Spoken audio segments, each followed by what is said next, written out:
Hello everyone, welcome back to my channel. आज की video class 10 exercise 5.3 का question number 4। Question number 4 में हमें गिवन है how many terms of AP must be taken to give a sum of 636। हमें एक AP दी गई है और उसका सम भी हमें गिवन है और हमें बताना है कि उसमें कितने टर्म्स हैं, यानी कि एन हमें फाइंड करना है। सॉल्यूशन हम स्टार्ट करते हैं। सबसे पहले जो जो हमें गिवन है उसे हमें लिख लेना है, ठीक है। तो सबसे पहले हमें एपी में से क्या मिल सकता है, फर्स्ट टर्म मिलेगा और कॉमन डिफरेंस तो उसे हम निकाल लेंगे। फर्स्ट टर्म हमारा ए इक्वल टू 9 हो जाएगा, कॉमन डिफरेंस हमारा A2 माइनस A1 हो जाएगा। A2 हमारा 17 है माइनस A1 हमारा 9 है इज इक्वल टू 8। हमारा कॉमन डिफरेंस दिया गया है। सम हम लिख लेते हैं, गिवन है 636, ठीक है। तो सम का फॉर्मूला क्या होता है, फॉर्मूला लिखेंगे और उसी पे बेस्ड सबको पुट करेंगे वैल्यूज़ को, ठीक है। तो S n equal to n by two a plus n minus 1 into d. Bracket को क्लोज करेंगे। जो जो वैल्यूज़ हमें गिवन है उसे पुट करेंगे, जो नहीं है उसे हम एज इट इज़ रहने देंगे। तो एस एन हमें गिवन है 636, एन हमें फाइंड करना है तो equal to n by two हमारा एज इट इज़ रहेगा, ठीक है। तो हम यहाँ लिख लेते हैं एन बाई टू, ब्रैकेट के अंदर 2 इंटू ए हमारा है 9, तो ए की जगह 9 पुट करेंगे, plus n minus 1 as it is रहेगा क्योंकि एन हमें फाइंड नहीं है। डी की वैल्यू 8 पुट करेंगे। नेक्स्ट स्टेप में 636 हमारा एज इट इज़ रहेगा is equal to n by two, bracket 9 into 2 18 हो जाएगा, प्लस 8 मल्टीप्लाई में एन माइनस 1 हमारा हो जाएगा 8 एन माइनस 8, ब्रैकेट क्लोज करेंगे। नेक्स्ट स्टेप में 636 as it is an by two, bracket 18 minus 8 हमारा 10 हो जाएगा, प्लस 8 एन, ब्रैकेट क्लोज करेंगे। नेक्स्ट स्टेप में 636 एन बाई टू, ब्रैकेट से हम 2 को कॉमन निकालेंगे तो हमारे पास ब्रैकेट के अंदर बचेगा 5 प्लस 4 एन।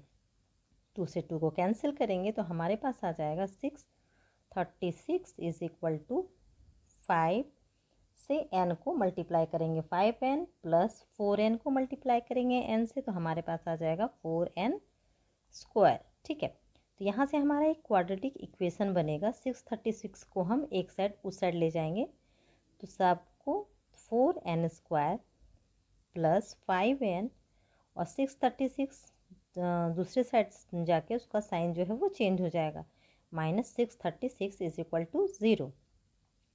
ये हमारा क्वाड्रेटिक इक्वेशन हो गया। अब यहाँ पे हम क्या करेंगे, 4 और 636 को मल्टीप्लाई करेंगे, ठीक है। एक्स स्क्वायर के कांस्टेंट को कांस्टेंट टर्म से मल्टीप्लाई करते हैं, ठीक है। तो यहाँ पे 636 और 4 को मल्टीप्लाई करेंगे तो हमारे पास दो फैक्टर मिलेंगे, 5, 3 और 48, ठीक है। क्योंकि हमें ऐसा फैक्टर चाहिए जिसको प्लस या माइनस करने पर हमारा मिडिल टर्म स्प्लिट हो सके। तो यहाँ पे 53 माइनस 48 हमारे पास 5 आ जाएगा और दोनों को मल्टीप्लाई करने पे हमारा 636 इंटू 4 आ जाएगा, ठीक है। तो ये दोनों हमारे फैक्टर हैं। अब यही दोनों के साथ हम इस क्वाड्रेटिक इक्वेशन के मिडिल टर्म को स्प्लिट करेंगे। नेक्स्ट स्टेप में हम लिखेंगे 4n square as it is रहेगा और 5n को हम लिख सकते हैं 53n माइनस 48n, ठीक है। Then minus 636 equal to 0। अब हम कॉमन निकाल लेते हैं, दो का पेयर बनाएंगे। कॉमन निकाल लेते हैं, N 4n square plus 53n में से n को कॉमन लेंगे तो हमारे पास ब्रैकेट के अंदर बचेगा 4n प्लस 53, ठीक है। और इधर माइनस 12 कॉमन लेंगे इन दोनों में से तो हमारे पास ब्रैकेट के अंदर बचेगा 4n plus 53 is equal to 0, ठीक है। अब हमारे पास दो पेयर हो जाएंगे, n माइनस 12 और 4n plus 53 is equal to 0। अब इन दोनों को हम 0 के साथ कंपेयर करेंगे, इक्वल टू 0 करेंगे। नेक्स्ट स्टेप में n minus 12 is equal to 0 put करेंगे और 4n plus 53 is equal to 0। ठीक है। नेक्स्ट स्टेप में n माइनस 12 क्या हो जाएगा, n इक्वल टू 12, ठीक है। 12 उस साइड जाके प्लस में हो जाएगा। नेक्स्ट हमें 4n is equal to -53, n equal to -53/4 करेंगे। ये फ्रैक्शन में है और नेगेटिव भी है, तो इसे हम कैंसिल कर देते हैं। हम n इक्वल टू 12 ही लेके चलते हैं, ठीक है। n हमने फाइंड कर लिया है। अब हमें यही हो जाएगा हमारा आंसर, क्योंकि हमें बताना था कि कितने टर्म्स है, तो टर्म्स हमारे कितने हैं, 12। इसी के साथ क्वेश्चन नंबर 4 कंप्लीट होता है। क्वेश्चन नंबर 5 पे चलते हैं। क्वेश्चन नंबर 5 पे हमें गिवन है the first term of an AP is 5, the last term is 45 and the some is 400। Find the number of terms and the common difference. हमें first term और last term given है, सम भी हमें given है, हमें find करना है common difference और नंबर ऑफ टर्म्स यानी कि n। सॉल्यूशन स्टार्ट करते हैं। जो जो गिवन है हम लिख लेते हैं। a इक्वल टू हमें गिवन है 5, हमें गिवन है 5 a इक्वल टू, और an हमें गिवन है 45 लास्ट टर्म। सम भी हमें गिवन है sn इज इक्वल टू 400, ठीक है। और हमें फाइंड क्या करना है, फाइंड करना है हमें n और d को, ठीक है, common difference of number of terms, ठीक है। तो जो जो गिवन है उसी को लेके हम चलते हैं। सबसे पहले हमें यहाँ पे सम गिवन है, तो सम हम लिख लेते हैं एस एन इक्वल टू क्या हो जाएगा, n/2 ब्रैकेट के अंदर first term plus last term, ठीक है। n हमें गिवन नहीं है तो n हमारा एज इट इज़ रहेगा। सम हमें गिवन है तो सम की जगह में 400 लिखेंगे, n/2 एज इट इज़, क्योंकि n हमें पता नहीं है। फर्स्ट टर्म हमें 5, लास्ट टर्म हमारा 45। नेक्स्ट स्टेप में 400 एज इट इज़ रहेगा, n/2 भी हमारा एज इट इज़ रहेगा। मल्टीप्लाई में 45 प्लस 5 50 हो जाएगा। 2 से 50 को कैंसिल करेंगे, 25 आ जाएगा। नेक्स्ट स्टेप में 400 as it is, 25 multiply n 25 n हो जाएगा। अब मल्टीप्लाई में 25 है तो डिवाइड में ले आते हैं। 400 डिवाइड में 25 is equal to n। Cancel करेंगे 25 से 400 को, तो 16 बार में वो कट जाएगा, ठीक है। तो n इक्वल टू हमारे पास क्या आ जाएगा, n की वैल्यू 16, ठीक है।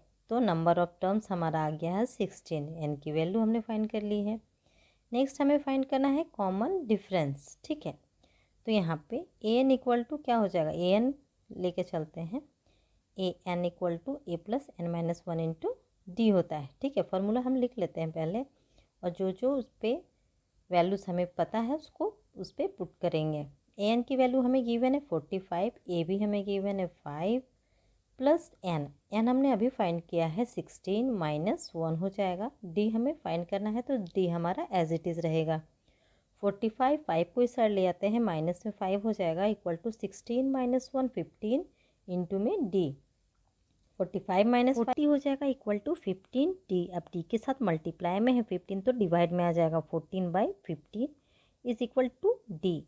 3 से कैंसिल करेंगे 15 को 3 बार में और 40 को भी 8 बार में, तो हमारे पास वैल्यू आ जाएगा डी की वैल्यू 8/3, ठीक है।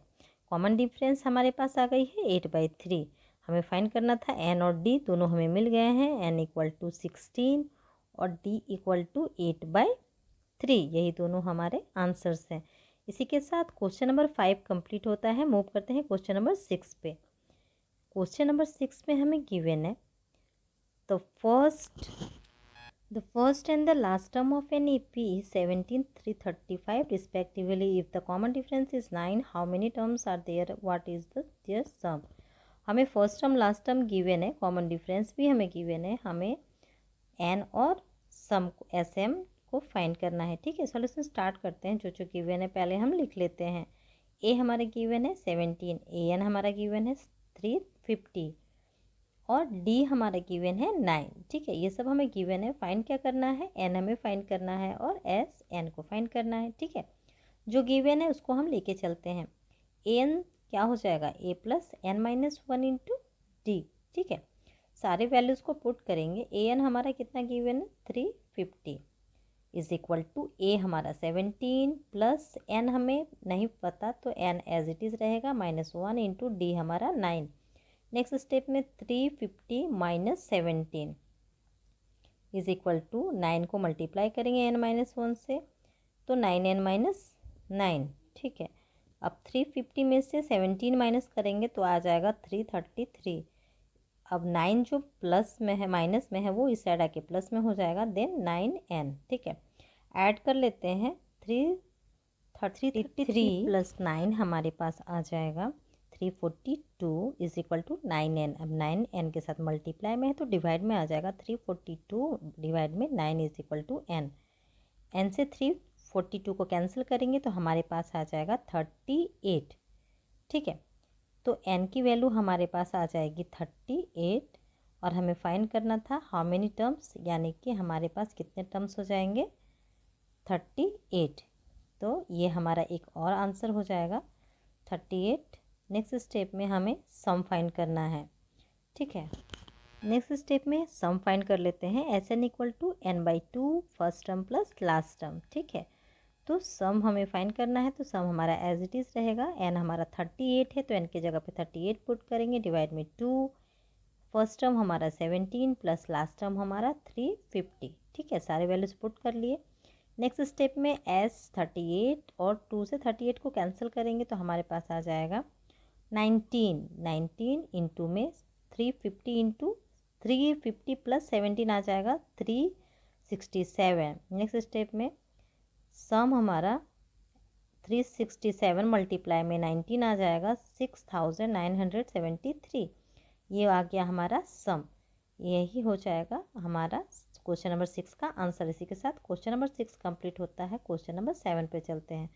क्वेश्चन नंबर 7 पे गिवन है find the sum of the first 22 terms of an AP in which d is 7 and 22nd term is 149। हमें सम फाइंड करना है और हमें जो जो गिवन है पहले हम उसे लिख लेते हैं। ठीक है, सॉल्यूशन स्टार्ट करते हैं। यहाँ पे हमारे पास एक एपी का 22nd टर्म्स गिवन है। ठीक है, यहाँ पे डी भी हमें गिवन है और हमें फाइंड करना है सम। तो जो गिवन है उसे हम लिख लेते हैं। डी हमारा कितना गिवन है 7। ठीक है, नेक्स्ट स्टेप में हमारे पास ए 22 टर्म्स जो सेकेंड टर्म है 22nd टर्म हमारा गिवन है 149। तो एस 22 हमें फाइंड करना है। ठीक है, ए हमारा भी फाइंड करना है फर्स्ट टर्म। नेक्स्ट स्टेप में हम क्या करेंगे, a plus n-1 into d is equal to a n होता है। ठीक है, तो यहाँ पे ए 22 है तो ए हमें फाइंड करना है, तो ए हमारा एज इट इज रहेगा। n की जगह में हम 22 पुट करेंगे -1। डी हमें गिवन है 7। ठीक है, तो ए एन हम भी हमें गिवन है 149, तो ए एन की जगह पे 149 उसकी वैल्यू को पुट करेंगे। ठीक है, नेक्स्ट स्टेप में ए एज इट इज रहेगा 22 - 1 21 हो जाएगा इंटू में 7 is equal to a n. A हमारा एज इट इज़ रहेगा 21 इंटू 7 147 और ए एन की वैल्यू यहाँ पे हम पुट कर लेंगे 149। ठीक है, ए के साथ प्लस में है 147 तो वो माइनस में चला जाएगा 149 माइनस 147। तो ए हमारा क्या आ जाएगा, माइनस करेंगे दोनों को तो ए की वैल्यू आ जाएगी 2। ठीक है, तो यहाँ से हमें फर्स्ट टर्म मिल गया है, ए हमारा 2 आ गया है। ए हमें फाइंड भी करना था। नेक्स्ट हमें फाइंड करना है सम S22। ठीक है, वैल्यूज पुट करेंगे। पहले फार्मूला लिख लेते हैं n/2 ब्रैकेट में first term plus last term. ठीक है, an हो जाएगा। अब सम हमें फाइंड करना है तो n की वैल्यू हमारे पास 22/2 ब्रैकेट के अंदर फर्स्ट टर्म 2 हमने निकाला, an हमें गिवन है 149। नेक्स्ट स्टेप में 22 को 2 से कैंसिल करेंगे, 11 आ जाएगा। तो 11 मल्टीप्लाई में 149 प्लस 2 हो जाएगा हमारे पास 151। 11 और 151 को मल्टीप्लाई करेंगे तो हमारे पास आ जाएगा 1661। ये आ गया हमारा सम। हमने सम फाइंड कर लिया है और हमने फर्स्ट टर्म भी फाइंड कर लिया है। यही हो जाएगा क्वेश्चन नंबर 7 का आंसर। ठीक है, आई होप आप सबको क्वेश्चन अच्छे से समझ में आया हो। कोई भी क्वेरी होने पर कमेंट सेक्शन में आप कमेंट कर सकते हैं। Till then, keep watching my video and also like, share and subscribe my YouTube channel. Thank you.